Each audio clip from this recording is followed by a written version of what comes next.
श्री सद्गुरुनाथ महाराज की जय। श्री कनकदास। कनकदास हे हरिजन जातीचे होते. ते मेंढ्या राखण्याचा धंदा करीत असत. पुढील आयुष्यात सैन्यात दाखल झाल्यावर शत्रूच्या तलवारीस ते बळी पडले असता निरनिराळ्या 3 प्रसंगी परमेश्वराने त्यास जीवनदान देऊन त्यांचे रक्षण केले.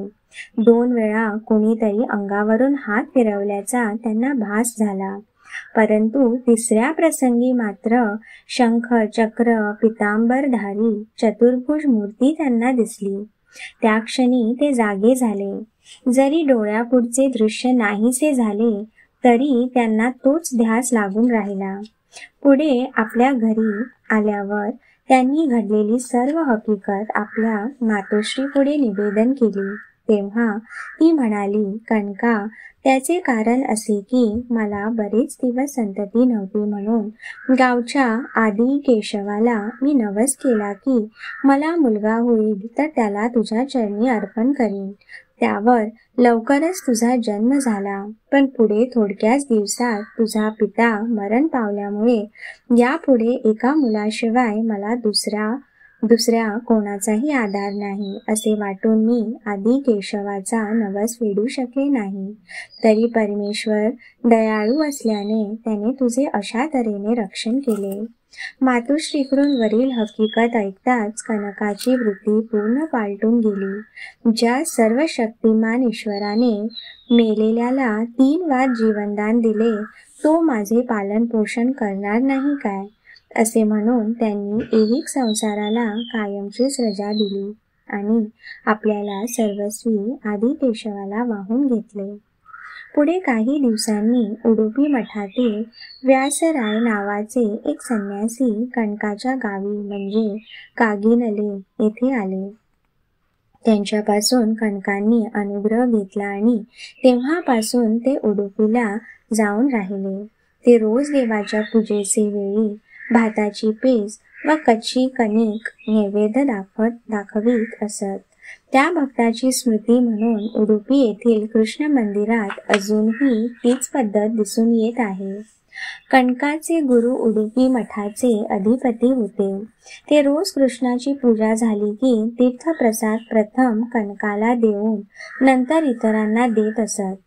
कनक हे अत्यंत जातीचे असल्याने इतर अनुयायांत त्यांच्याबद्दल सहजच विरोध उत्पन्न झाला.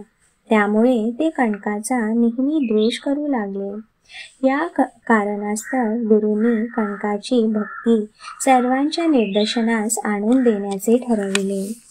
एके दिवशी गुरूंनी कनकासह सर्व आयुयांना जवळ बोलाविले आणि प्रत्येकाला एक केळे देऊन कुणीही नसलेल्या जागी जाऊन खाऊन या असे सांगितले. त्याप्रमाणे सर्व अनुयायी केळे खाऊन लगेच परत आले, पण कनकाने मात्र केळे न खाता तसेच परत आणले आणि गुरूंना उद्देशून ते म्हणाले, महाराज, मी ज्या ज्या ठिकाणी गेलो त्या ठिकाणी सर्वव्यापी प्रभू माझ्याकडे पाहत असल्याने आपण दिलेले केळे मी खाऊ शकलो नाही.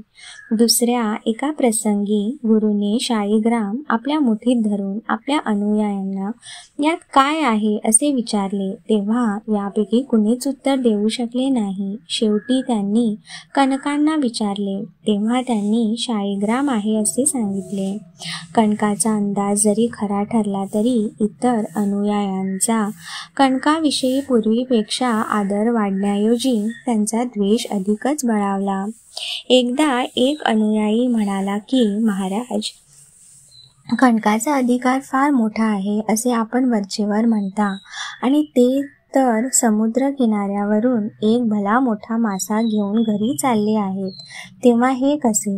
गुरु म्हणाले, असे असेल तर आत्ताच्या आत्ता त्याला बोलावून आण. कनक जेव्हा गुरुसमोर येऊन उभे राहिले तेव्हा तो अनुयायी म्हणाला, महाराज, यांनी मासा कापडात गुंडाळून काखेत धरला असून त्याचे पाणी गळत आहे. तेव्हा गुरुने विचारले, कणका, काकेत काय आहे? ते म्हणाले, महाराज, महाभारत आहे. पाणी कशाचे गळते? असे गुरुने विचारल्यावर भारतातील रस गळत आहे असे कणकाने उत्तर दिले. तेव्हा तो अनुयायी चिडून म्हणाला, किती खोटे बोलतोस रे, तू पक्का संत आहेस हे मी जाणतो, काढून दाखव पाहू. तेव्हा कापडातून महाभारत निघाले. पुढे एके दिवशी गुरु सर्व अनुयासह फिरत फिरत एका फळबागेत गेले. फळे पाहता क्षणी गुरुंनी ध्यानास बसलेल्या वेळी आपणास येथेच फळे खाता येतील असा इतर अनुयायांनी विचार केला. कणकांना मात्र मानसपूजा करतेवेळी आपणास प्रभूला या फळांचा नैवेद्य दाखविता येईल असे वाटले. गुरु स्नान करून जेव्हा ध्यानाला बसले तेव्हा ठरवल्याप्रमाणे इतर अनुयायी फळे खाण्यास गेले, परंतु त्यांना प्रत्येक फळात आतील गाभा नसल्याचे आढळून आले.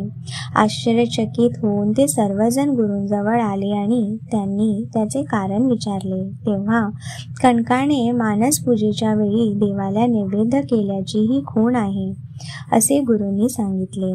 अशा प्रकारे गुरूंनी जरी वेळोवेळी कणकाचा अधिकार त्याच्या निदर्शनास आणून दिला तरी त्यांचा श्रेष्ठ वर्णाचा अभिमान तीळ मात्रही कमी झाला नाही.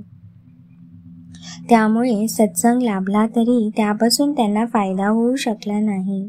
कणक रोज सकाळी कृष्ण मंदिराच्या आवारात झाडलोट करीत व संध्याकाळी देवासमोरील पटांगणात बसून भजन करीत असत. हे विरोधकास सहन न झाल्यामुळे ते एके दिवशी कणकास म्हणाले, तू अत्यंत जातीचा आहेस, त्यामुळे येथे बसलास तर मंदिरात येणाऱ्या जाणाऱ्यांना शेवाशेव होते. करिता आजपासून तू देवळाच्या मागील बाजूस बसून भजन करीत जा, तेव्हा बरे, प्रभूची इच्छा असे म्हणून कणक तेव्हापासून मंदिराच्या मागच्या बाजूला बसून भजन करू लागले. एके दिवशी भजनात कणक कृष्णाचे वर्णन करू लागले असता एकाएकी देवाने कणकाकडे तोंड फिरवले. पूजेसाठी जेव्हा भटजी देवळात आले तेव्हा त्यांना रोजच्याप्रमाणे कृष्णमूर्ती दिसेना. आज हा काय नवीन प्रकार दिसतो असे म्हणून सर्वजण मठाधिपती गुरूंकडे गेले आणि आश्चर्यचकित होऊन त्यांना घडलेली सर्व हकीकत त्यास निवेदन केली. तेव्हा गुरु म्हणाले, ज्या भक्ताच्या प्रेमासाठी देवाने आपले तोंड त्याच्याकडे फिरविले त्याची योग्यता केवढी असेल याबद्दल तुम्हीच विचार करा आणि यापुढे तरी त्याच्याशी द्वेष करणे सोडून द्या, नाहीतर अभिमानाने फुगून तुमचे आयुष्य फुकट जाईल. त्यावर सर्वजणांनी कणकांचा वंदन करून आतापर्यंत द्वेष केल्याबद्दल त्यांची क्षमा मागितली.